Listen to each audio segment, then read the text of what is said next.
चंद्रपूर शहरातील ऐतिहासिक गोंडकालीन प्रसिद्ध रामाळा तलावाचे अस्तित्व धोक्यात आल्याचा गंभीर आरोप करत चंद्रपूर महानगरपालिकेच्या आयुक्तांवर फौजदारी गुन्हा दाखल करण्याची मागणी सामाजिक कार्यकर्ते राजेश बेले यांनी केली आहे।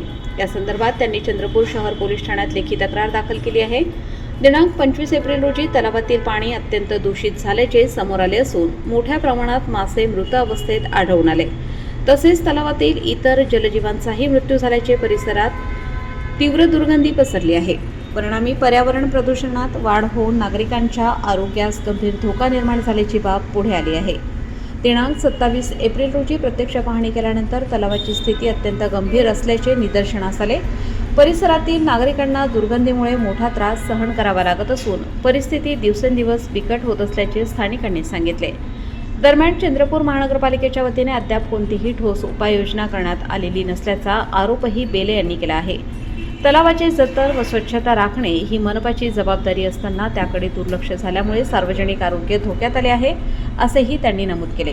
या प्रकरणी मनपा आयुक्तांवर तात्काळ फौजदारी गुन्हा दाखल करून रामाळा तलावाची स्वच्छता व आवश्यक उपाययोजना करण्यात यावी, अशी मागणी राजेश बेले, संस्थापक अध्यक्ष संजीवनी पर्यावरण सामाजिक संस्था चंद्रपूर यांनी आपल्या तक्रारीत केली आहे। सह्याद्रीचा राखणदारसाठी सूरज घुमे, चंद्रपूर। चंद्रपूर शहर महानगरपालिका अंतर्गत ऐतिहासिक गोंडकालीन रामाळा तलाव आज नष्ट होण्याच्या मार्गावरती आहे।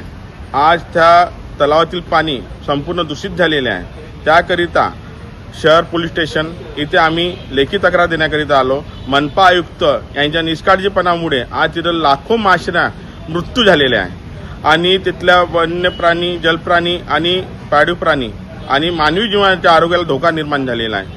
आज 6 ते 7 दिवस झालेला आहे। कुठलीही महानगरपालिकांनी, आयुक्त साहेबांनी कुठलीही उपाययोजना नाही केलेली आहे। यांच्या विरोधात कारवाई न झाल्यास तीव्र आंदोलन करण्यात येईल।